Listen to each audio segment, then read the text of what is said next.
Ladies and gentlemen, welcome you at the press statements of the Ministers of Foreign Affairs of Poland and Armenia. And the first statement will be delivered by Minister Zbigniew Raui. Witam Państwa. Przeprowadziłem dzisiaj rozmowę z ministrem spraw zagranicznych Republiki Armenii, panem Araratem Mirzojanem.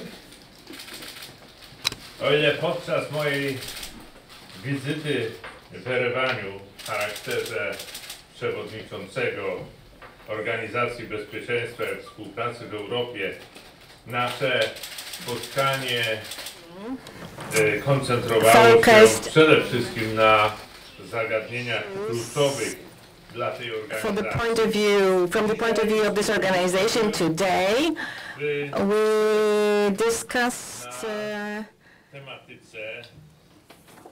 our bilateral issues that our societies and our states have in common. Poland and Armenia have very good historical relations. We realize that our centuries-old relations are special and friendly, and they link our two peoples. In 2017, we celebrated the 650th anniversary of the Armenian presence on Polish soil, while in February this year, we marked the 30th anniversary of the establishment of diplomatic relations between our two countries. At the same time, we wish to further strengthen and develop our relations with Armenia. Poland supports Armenia on its difficult path of modernization and continuation of democratic reforms. We are prepared to share our experience of successful systemic transformation with Armenia. We attach great importance to the development of bilateral parliamentary cooperation, and that is the reason why Minister Mirzoyan will also meet with the speakers of the Sejm and the Senate during his visit to Warsaw.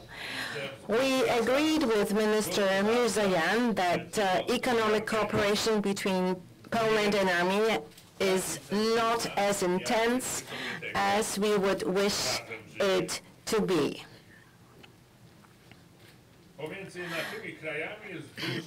There is great potential between our two countries to develop cooperation. We have expressed interest in increasing the level of trade exchange and increasing the number as well as the value of Polish investments in Armenia.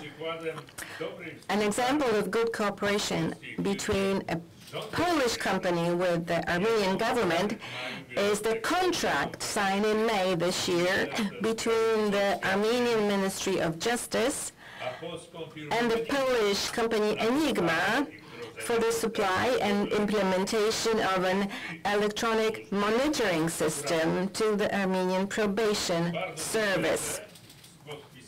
I am very pleased that the Warsaw Stock Exchange has signed an agreement to purchase a majority stake in the Armenian Stock Exchange Emirates. The decision of the Warsaw Stock Exchange to invest in the Armenian Stock Exchange is a good example for Polish and European investors interested in the Armenian market. I hope that these investments will be followed by others. I informed Minister Mirzoyan that we are committed to continuing providing development assistance to Armenia. One of the most effective ways of helping is transferring our know-how when it comes to economic transformation and institution building. We are also ready to continue our cooperation on the reform of the Armenian penitentiary system.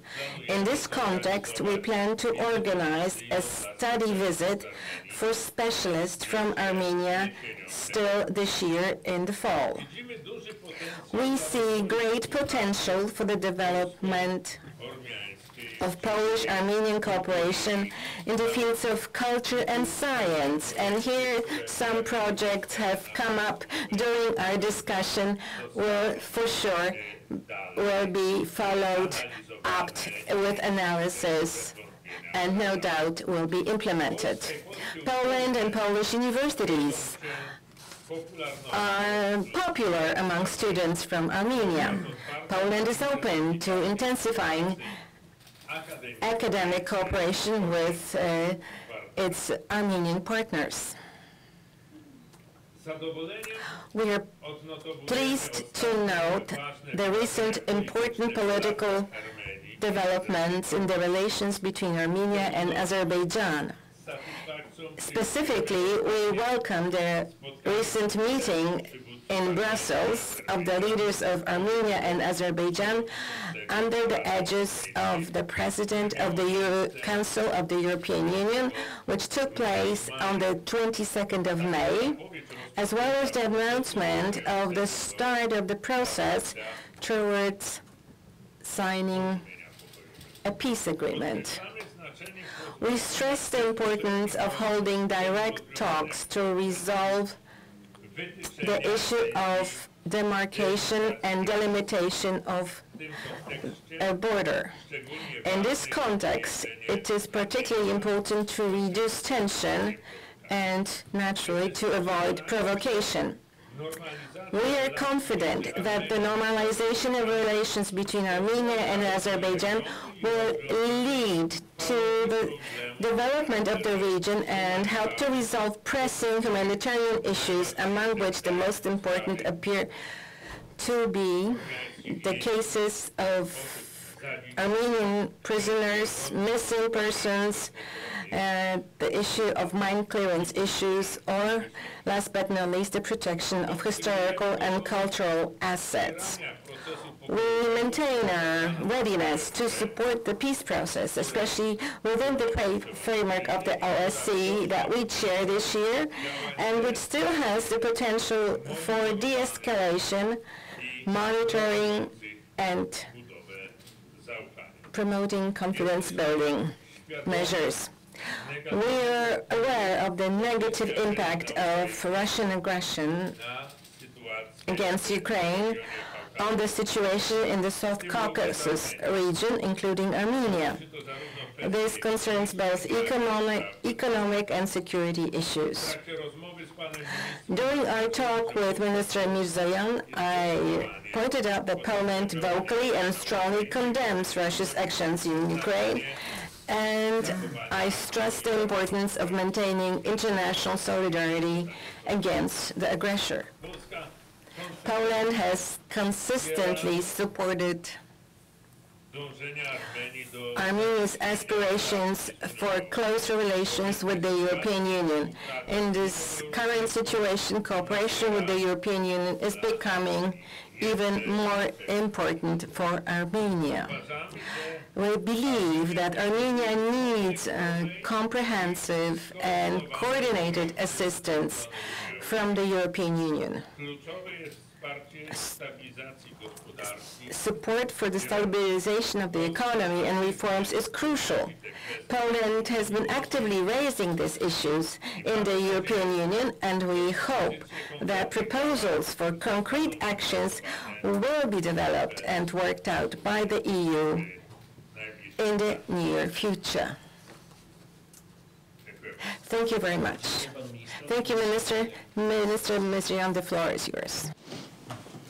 Պարոն նախարար, հարգելի գործընկերներ, տիկնայք եւ պարոնայք։ Նախ ցանկանում եմ շնորհակալություն հայտնել իմ գործընկեր Զբիգնև Ռաուին ջերմ հյուրընկալության համար։ Ուրախ եմ գտնվել Լեհաստանում մեր երկրների միջև դիվանագիտական հարաբերությունների հաստատման 30-րդ հոբելյանական տարում։ Այս 3 տասնամյակներն առաջընթացի, փոխադարձ վստահության եւ փոխըմբռնման տարիներին, որոնք ամուր հիմք են ապահովել միջպետական հարաբերությունների եւ քաղաքական երկխոսության հետեւողական զարգացման եւ ամրապնդման համար։ Հայ-լեհական հարաբերությունները խարսխված են մեր երկու ժողովուրդների միջև բազմադարյա բարեկամության, ընդհանուր սկզբունքների եւ արժեքների վրա։ Այս առումով մենք բարձր ենք գնահատում Լեհաստանի աջակցությունը Հայաստանի կառավարության կողմից իրականացվող ժողովրդավարական բարեփոխումների շարունակական գործընթացին։ Այսօր գործընկերոջս հետ ունեցած քննարկումների ընթացքում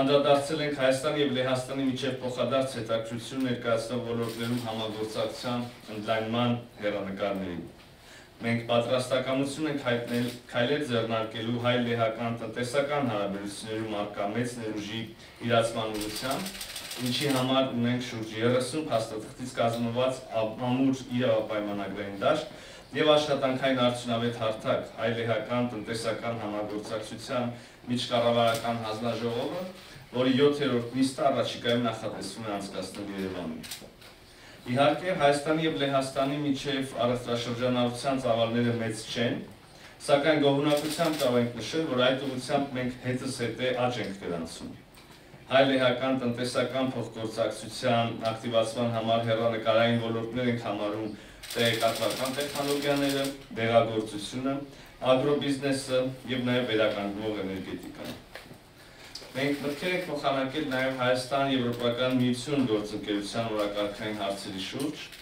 անդրադարձ ենք կատարել Հայաստան ԵՄ համապարփակ եւ ընդլայնված գործընկերության համաձայնագրի կիրառմանը եւ արևելյան գործընկերության արդյունավետության հետագա բարձրացման ուղղված քայլերին։ Այս առումով Լեհաստանը, որպես արևելյան գործընկերության նախաձեռնող երկրներից մեկը, կարևոր դերակատար է մեզ համար եւ մենք ակնկալում ենք այս ուղղությամբ համագործակցության հետագա ընդլայնումը։ Բնականաբար այսօրվա մեր քննարկումների առանցքում էին տարածաշրջանային կայունության եւ ավտարության մի շարք հարցեր։ Իհարկե անդրադարձել ենք ԵԱՀԿ շրջանակներում մեր համագործակցությանը, որտեղ այժմ նախագահում է Լեհաստանը։ Պարոն Ռաուին հանգամանալից ներկայացրել եմ Հայաստանի դիրքորոշումը տարածաշրջանային խաղաղության եւ կայունության հաստատման ուղղված գործընթացների շուրջ։ Ընդգծել եմ ԵԱՀԿ Մինսկի խմբի համանախագահության առանցքային դերը Լեռնային Ղարաբաղի հակամարտության համապարփակ եւ տեղական կարգավորման ուղղված խաղաղ գործընթացի առաջմղման եւ Ադրբեջանի հետ հարաբերությունների կարգավորման գործում։ Հարգելի ներկաներ, ցավով պետք է արձանագրեմ, որ հակառակ Հայաստանի կողմից գործադրվող ջանքերին մենք շարունակում ենք առերեսվել Ադրբեջանի ռազմատենչ եւ առավելապաշտական հայտարարություններին, որոնք ուղղված են տարածաշրջանային կայունության եւ խաղաղության խաթարմանը։ Ավելին, խախտելով միջազգային հումանիտար իրավունքի նորմերն ու նոյեմբերի 9-ի եռակողմ հայտարարությունները, Ադրբեջանը շարունակում է պատանդառության մեջ պահել հայ ռազմագերիներին եւ քաղաքացիական անձանց, նրանց օգտագործելով որպես քաղաքական շահարկումների գործիք։ Այս կապակցությամբ կարևոր է մարդու իրավունքներին եւ մարդասիրության սկզբունքներին հավատարիմ միջազգային հանրության, այդ թվում ԵԱՀԿ նախագահության շարունակական աջակցությունը այս խնդրի լուծման համար։ Անընդունելի է նաև ադրբեջանական վերահսկողության տակ անցած տարածքներում Արցախի հայկական պատմամշակութային եւ կրոնական ժառանգության ոչնչացմանը,